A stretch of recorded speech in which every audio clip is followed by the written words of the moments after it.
कैसे दो ठगों ने एक बुजुर्ग महिला को भगवान के नाम पर लूट लिया। अकेली बुजुर्ग महिला को देख दो ठगों ने उसे रोक लिया और उसे कहा कि 7 बार राम का नाम लो। महिला ने 7 बार राम का नाम लिया। फिर उन्होंने कहा कि 7 बार शिव का नाम लो। महिला ने 7 बार शिव का नाम लिया।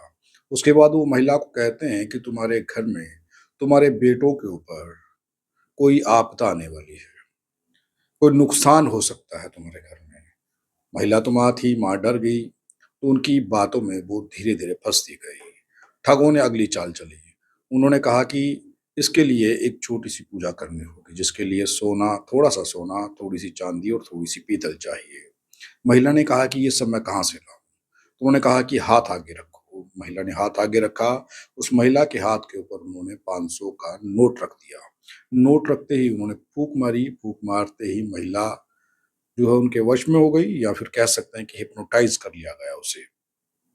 उसके बाद वो महिला को कहते हैं कि अपने कानों की बालियाँ उतारो। महिला कहती है कि मैंने खुद उतार कर के दी या उन्होंने उतारी, ये मुझे मालूम नहीं, लेकिन मेरी सोने की बालियाँ उन लोगों ने उतार ली।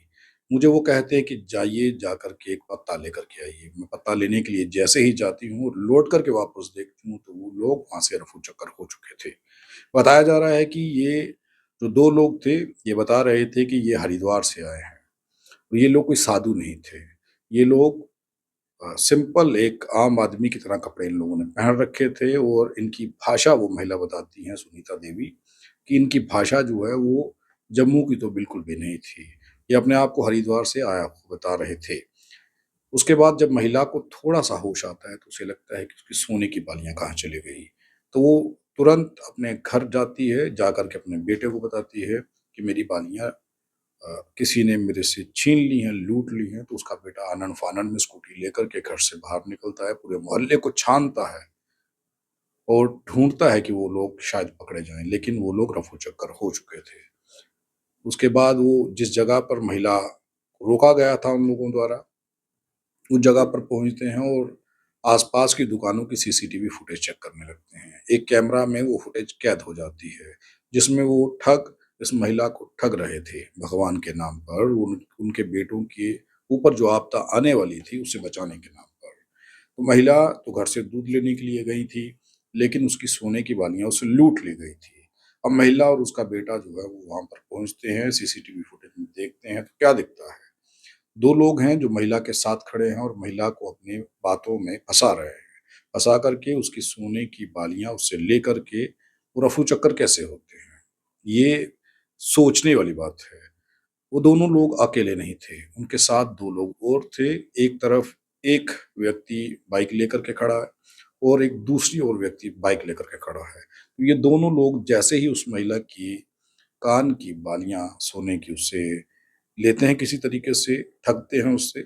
उसके बाद एक बाइक इस तरफ से आती है और एक दूसरी तरफ से, और दोनों लोग बाइक पर सवार होकर के रफू-चक्कर हो जाते हैं। महिला ठगी गई हैं, लेकिन सवाल ये है कि जम्मू के अंदर ये पहली वारदात नहीं है। इससे पहले भी कई ऐसी वारदातें हो चुकी हैं। कई सीसीटीवी फुटेज भी सामने आए हैं, लेकिन ऐसे लोग नहीं पकड़े जाते। इसका कारण क्या हो सकता है? अब ये लोग हरिद्वार से आए थे या नहीं आए थे, सवाल ये नहीं है। सवाल ये है कि अब घर से महिलाओं का निकलना खतरे से खाली नहीं है। अगर कोई महिला या कोई बुज़ुर्ग महिला घर से बाहर निकलती हैं, तो उनके साथ ये हादसा पेश आ सकता है और ये लोग जान भी ले सकते हैं।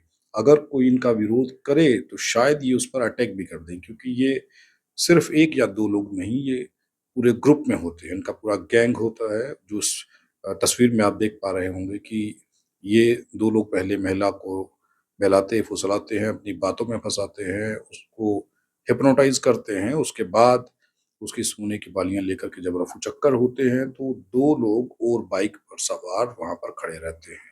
बहरहाल ये रिपोर्ट जो है इन लोगों द्वारा पुलिस को दे दी गई है, लेकिन पुलिस प्रशासन के हत्थे अब ये ठगों का ग्रुप चढ़ेगा या नहीं चढ़ेगा, ये देखना होगा। लेकिन सबसे बड़ी बात ये है कि घर से दुकान पर जा रही महिला, जैसे डेयरी पर दूध लेने के लिए ये महिला जा रही थी, या स्कूल से बच्चों को लेने जा रही महिलाएँ अब सुरक्षित नहीं हैं। वो अगर घर से निकलती हैं, तो उनके आसपास में किस तरीके से ऐसे ठग या फिर ऐसे लोग जो खतरा हैं समाज के लिए, वो घूमते-फिरते नज़र आ रहे होंगे, जिन्हें आप पहचान नहीं सकते।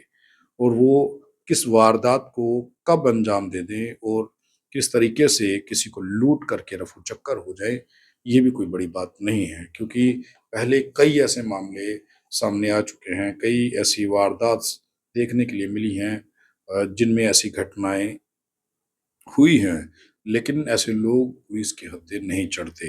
अब देखना ये होगा कि एक सीसीटीवी फुटेज जो इस परिवार ने पुलिस को शायद मुहैया करवाई हो, इसके आधार पर अगर चेक किया जाए तो ये लोग किस ओर गए?